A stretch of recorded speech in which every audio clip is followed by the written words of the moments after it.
Olá pessoal, tudo bem com vocês? Bem-vindos a mais uma aula de História. Eu sou a professora Gilmar e a sua aula favorita começa agora. Bom, galera, é o seguinte, nós estamos falando sobre a colonização do Brasil. Já vimos quando os portugueses chegaram, já vimos o processo que iniciou o início da colonização. E agora a pergunta é, professora, como que essa sociedade ela vai ser formada? É o assunto da aula de hoje. Bom, galera, é o seguinte, a sociedade brasileira que vai ser formada a partir da colonização europeia, mais precisamente portuguesa, vai ser uma sociedade escravocrata. Trava a língua, é isso mesmo, escravocrata, certo?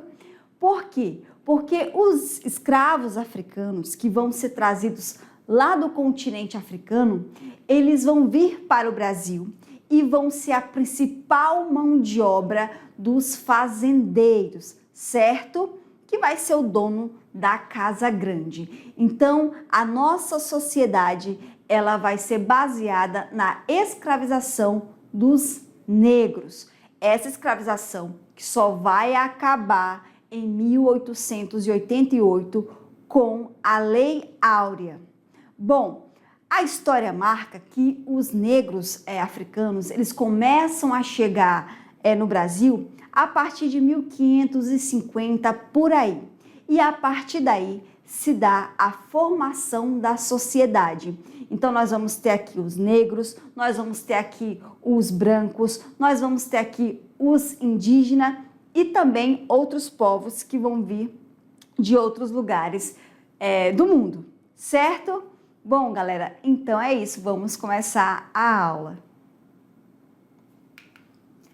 Bom, hoje nós vamos falar sobre a sociedade colonial brasileira, sociedade escravocrata, a estrutura rural e patriarcal da sociedade açucareira, diversidade cultural e formação de identidade na colônia, cidades coloniais, comércio e mobilidade restrita.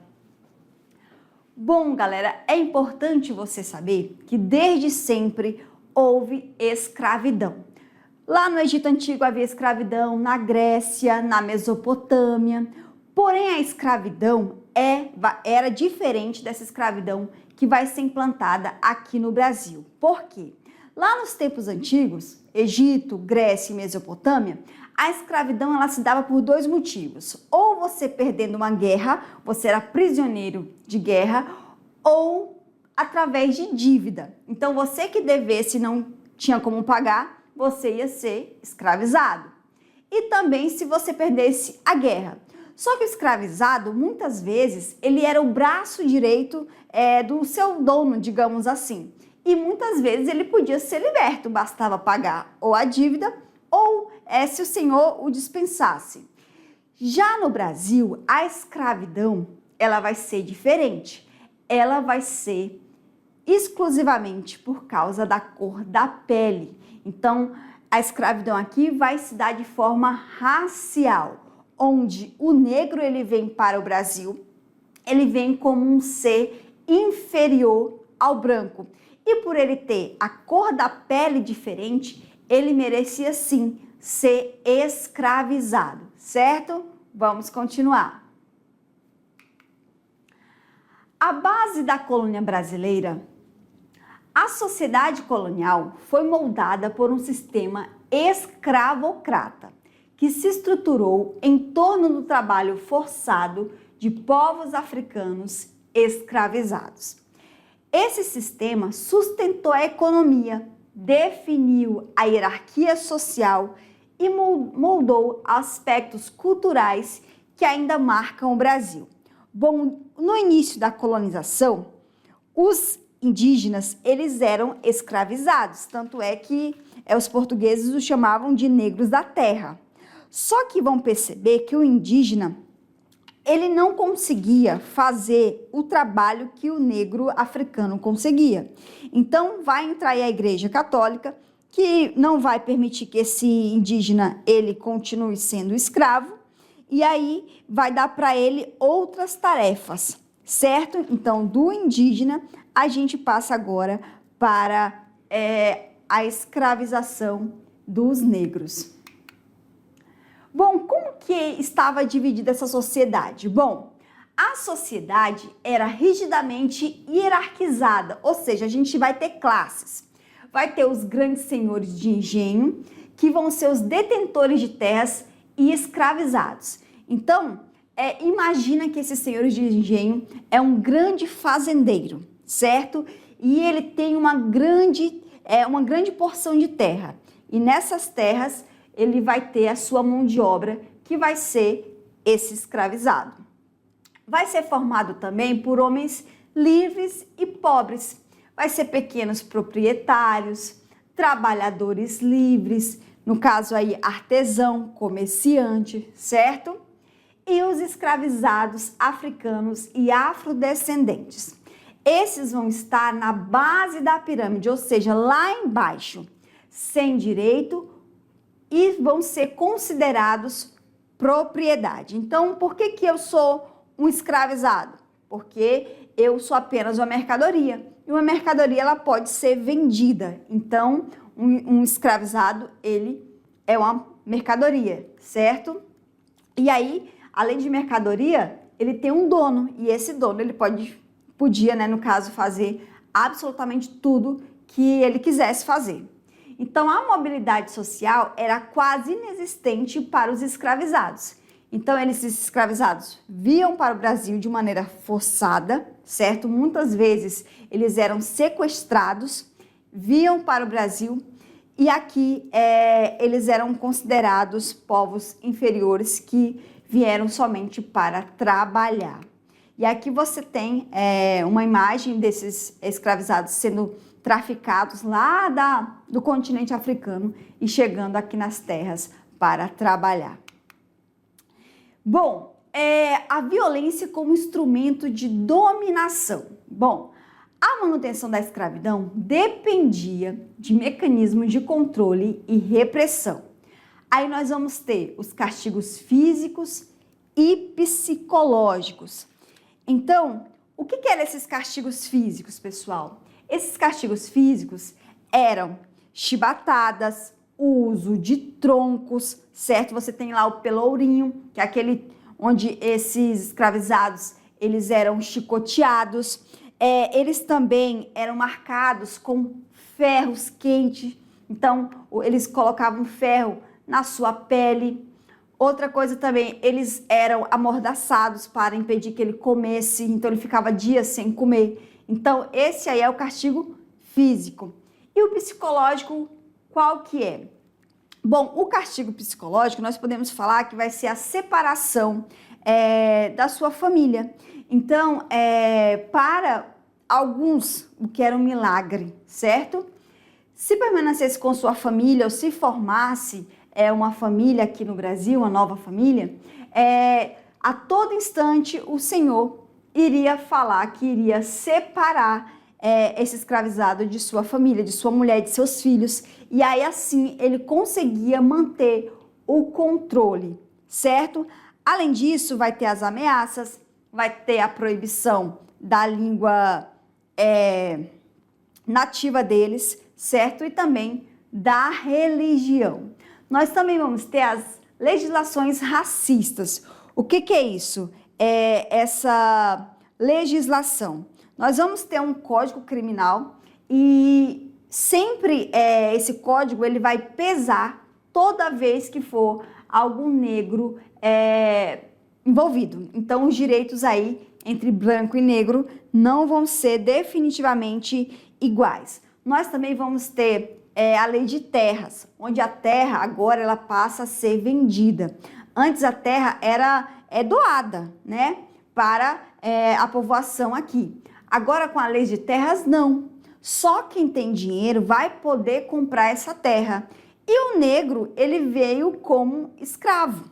Então definitivamente vai dificultar muito a vida dele. E mesmo após a libertação vai ficar muito difícil para esse negro ele se inserir nessa sociedade. Então nós vamos ter aí também a supervisão constante nas senzalas e nos campos.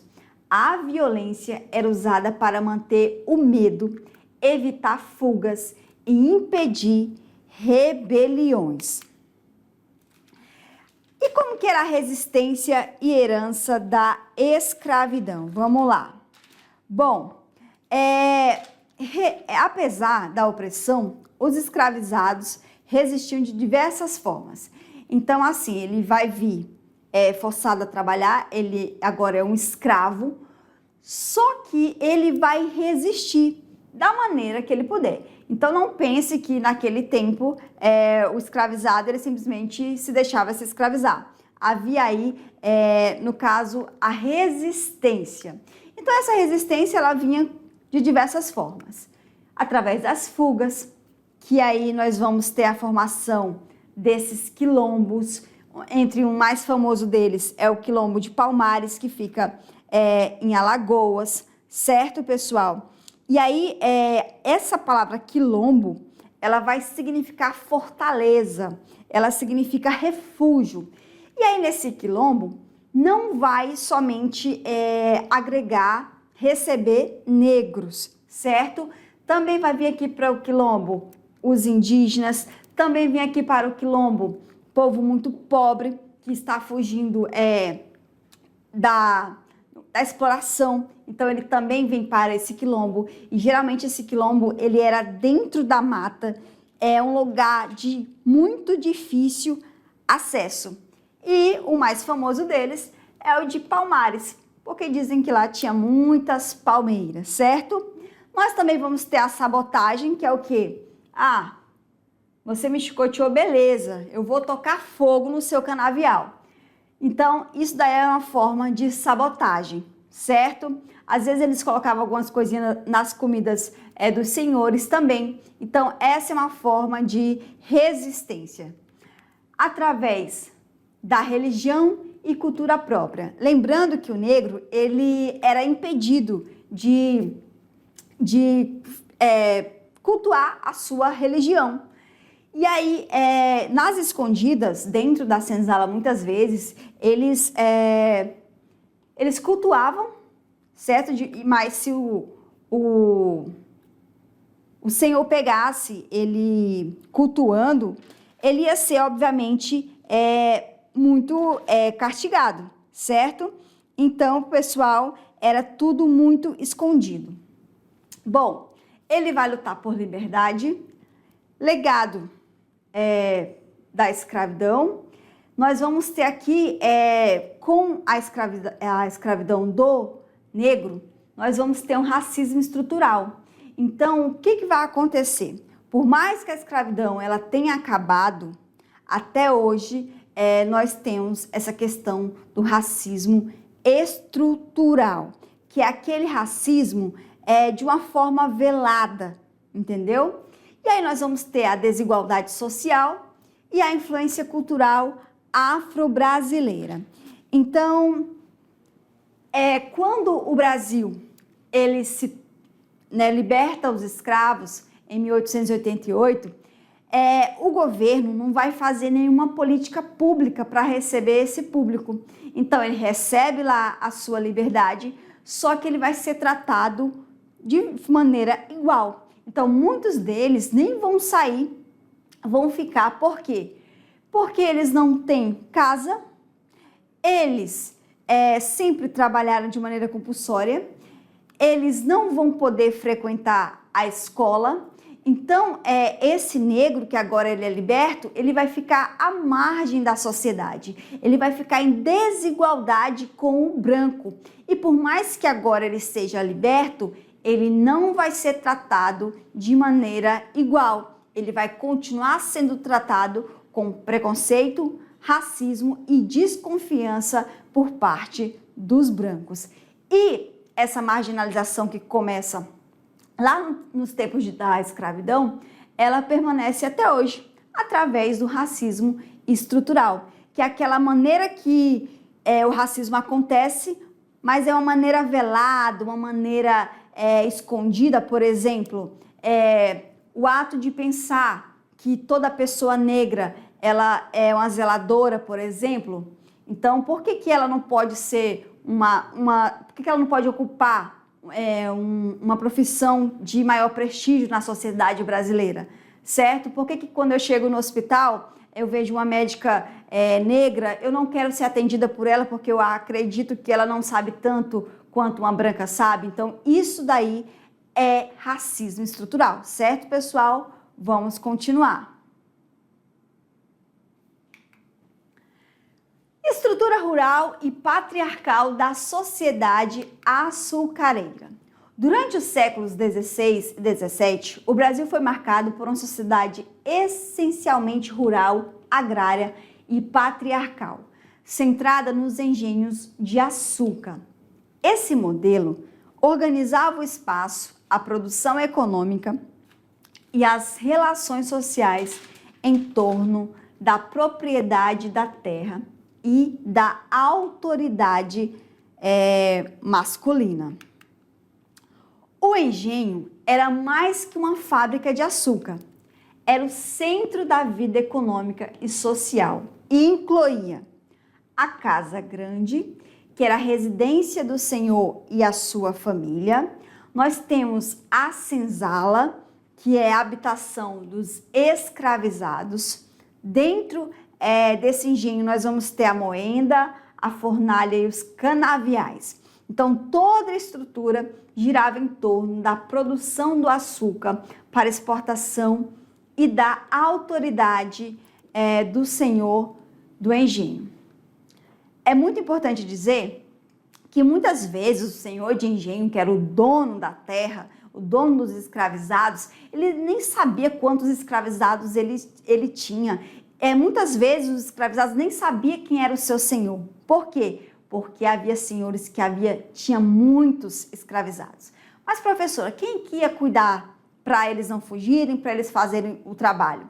Bom, quem vai cuidar dessa parte vai ser o feitor, que é aquele guarda, aquele vigia, aquele cara que vai nos canaviais, que metia o chicote, que ia na senzala verificar se não havia nenhuma forma de resistência. Então, é esse encarregado do senhor que vai fazer a administração desse escravizado dentro desses engenhos. Então, durante a fase do açúcar, Portugal vai lucrar demais. Por quê?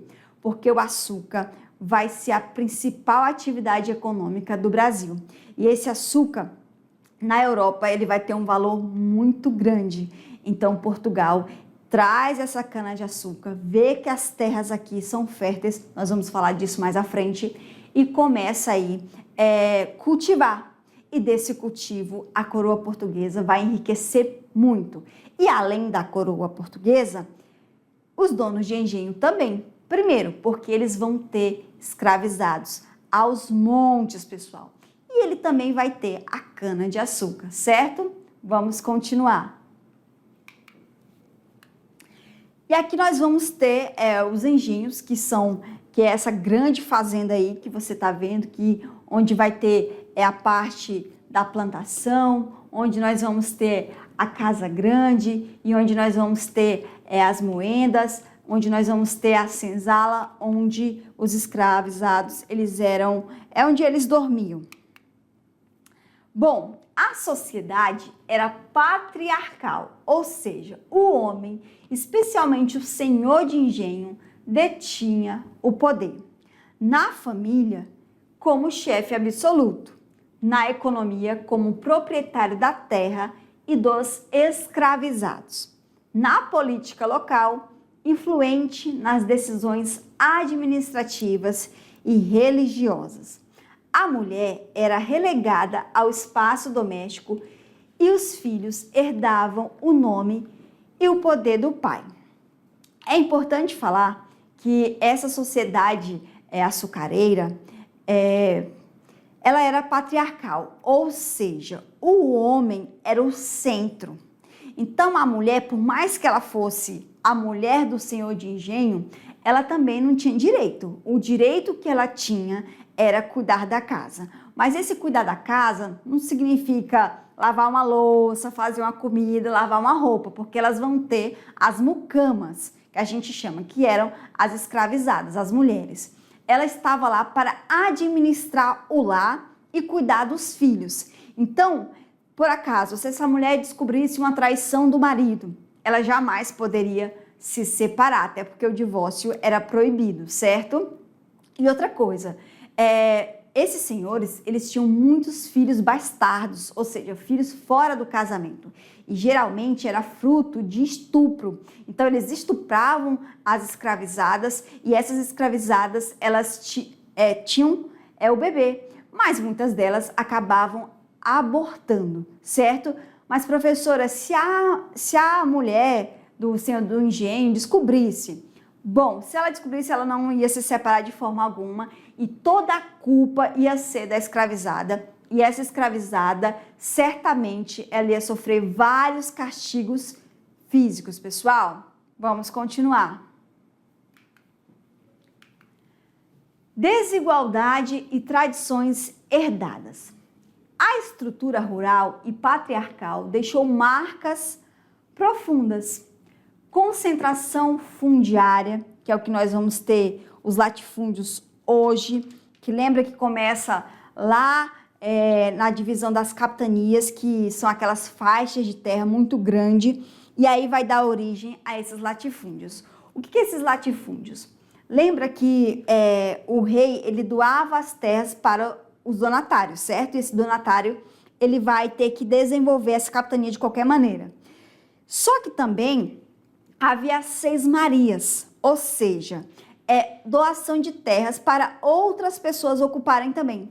E essas outras pessoas vão ser os fazendeiros. E esses fazendeiros, eles vão ser o dono desses latifúndios, ou seja, grandes extensões de terras, certo? E esses latifundiários, donos de grande porção de terra, eles vão se transformar no que nós vamos chamar mais à frente de coronéis, certo? Então, até hoje você tem o quê? As marcas disso aqui. Então, você vê uma pessoa, certo? Que é dona de uma fazenda que é quase o tamanho de um estado, de muito grande. Então, a gente sabe que, muitas vezes, isso aí não foi ele que foi lá, comprou. Isso aí foi herança. E aí começa essa questão da concentração fundiária aqui, durante o Brasil colônia. Nós vamos ter a desigualdade social e a sociedade que ela vai ser racial também. Também vem a questão do negro, certo? Mas também tem a questão do pobre, a questão também do indígena. Então,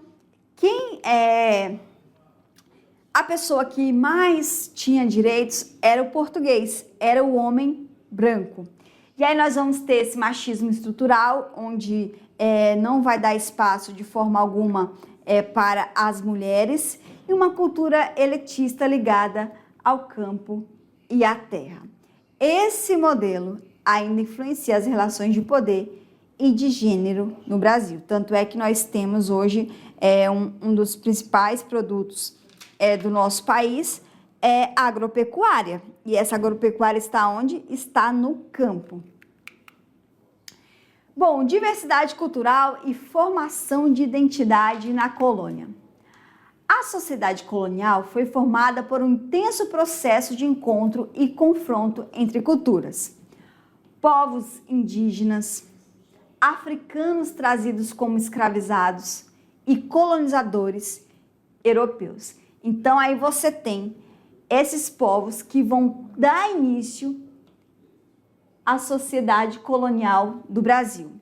Dessa interação forçada nasceu uma identidade cultural diversa, marcada por tensões, resistências e hibridismos. Bom, nós vamos ter aqui a convivência entre povos, que vai gerar também conflitos e sincretismos.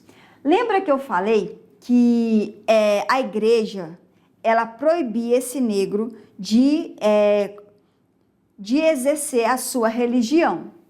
Então, esse negro, de uma forma velada, ele vai acabar fazendo uma mistura do catolicismo com as religiões africanas e indígenas. É o que nós chamamos de sincretismo religioso. E aí, desse sincretismo, vai surgir as religiões de matriz africana, como tambor de mina, candomblé, umbanda, certo? Nós vamos ter a culinária, língua, músicas e festas. É um exemplo de culinária que a gente usa muito, por exemplo, azeite de dendê. Lá na Bahia, isso daí brinca da pira.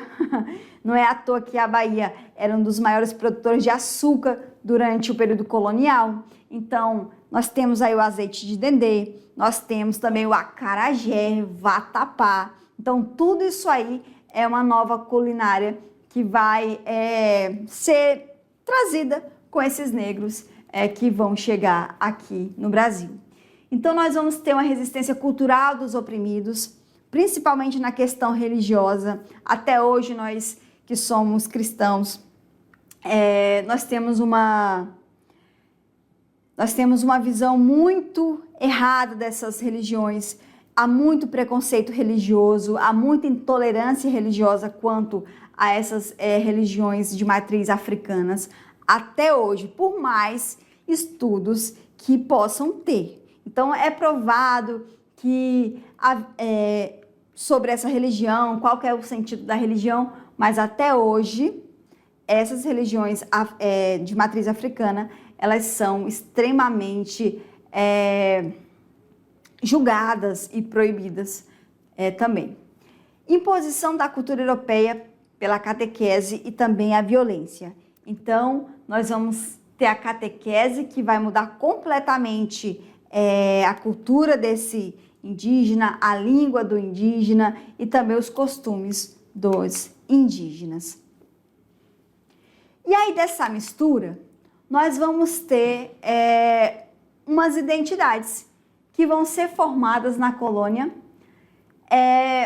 e vão ser resultado de uma grande mistura. Então, nós vamos ter aí a resistência indígena e africana à aculturação. O que que isso significa? Significa que por mais que houvessem muitos castigos, repressão, vai haver uma resistência, tanto por parte dos indígenas, quanto da parte dos africanos. Nós vamos ter aí a adaptação às condições locais e criação de novas práticas e costumes com a chegada desse povo. E aí, o que vai acontecer? Vai haver aí uma grande mistura de povos, do negro, do índio e também do branco. E dessa mistura vai surgir identidades como os mestiços, que é o quê? É a mistura dos índios e brancos. Vai haver também os mulatos, que vai ser a mistura dos negros e os brancos. Nós vamos ter os caboclos, nós vamos ter os cafusos e outros grupos culturais. Bom, lembrando que logo no início vai ser proibido a relação de branco com negro ou com indígena, certo? Só que com o passar do tempo vai ficar extremamente, não tem como você proibir. E aí vai começar essa miscigenação. Muitas vezes, certo? Muitas vezes, essa mistura vai ser feita através da força. Nós vamos ter vários relatos e também casos de estupros. Então, havia muito estupro aqui no Brasil colônia. Mas aí vai haver uma mistura de povos, negro com índio, branco com negro, e aí vai surgir toda essa sociedade diversa, que é a sociedade brasileira. E aí nós vamos ter, como resultado disso, um país com raízes múltiplas. Nós vamos ter a diversidade da colônia, que está presente até hoje. Língua portuguesa, então há muitas palavras na língua portuguesa que é de origem africana, que veio com esses negros. Riqueza musical, religiosa e culinária, como eu já falei para vocês. Movimentos culturais afro-brasileiros e indígenas. E os desafios como racismo estrutural, apagamento histórico e luta por preconceito. Como nós fomos colonizados por europeus, pelos portugueses, há o quê? A cultura europeia aqui no Brasil. Então, qual que vai ser o desafio? Vai ser quebrar esse paradigma e valorizar a nossa cultura, lutar contra esse apagamento histórico. Por quê? A nossa cultura é muito influenciada pela cultura europeia devido à nossa colonização. E com isso, acaba que apaga essa cultura dos povos tradicionais aqui, como os indígenas, e até hoje eles são muitas vezes marginalizados. Então, essa cultura do branco, ela permanece até hoje na nossa sociedade. E nós temos que lutar por esse reconhecimento. E como que eram as cidades coloniais, comércio e mobilidade social? Bom, embora a sociedade colonial fosse majoritariamente rural, algumas cidades surgiram como centros administrativos, religiosos e comerciais. Nelas crescia o comércio interno e externo, mas as possibilidades de ascensão social eram muito restritas, sobretudo para negros, indígenas e pobres livres. Então não existia, era praticamente nula essa questão de ascensão social, você mudar de classe, certo?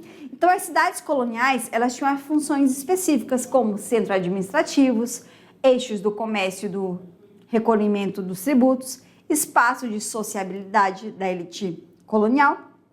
Cidades como Salvador, Rio de Janeiro e Olinda se destacam nesse contexto. E aqui nós vamos ter essa pirâmide, né, que é a pirâmide social. Então aqui em cima você tem o senhor de engenho, que era a figura mais importante. Aqui no meio nós vamos ter os homens livres, que muitas vezes não tinham engenho. Nós vamos ter ferreiros, nós vamos ter também capataz e etc. E aqui na base nós vamos ter os escravizados.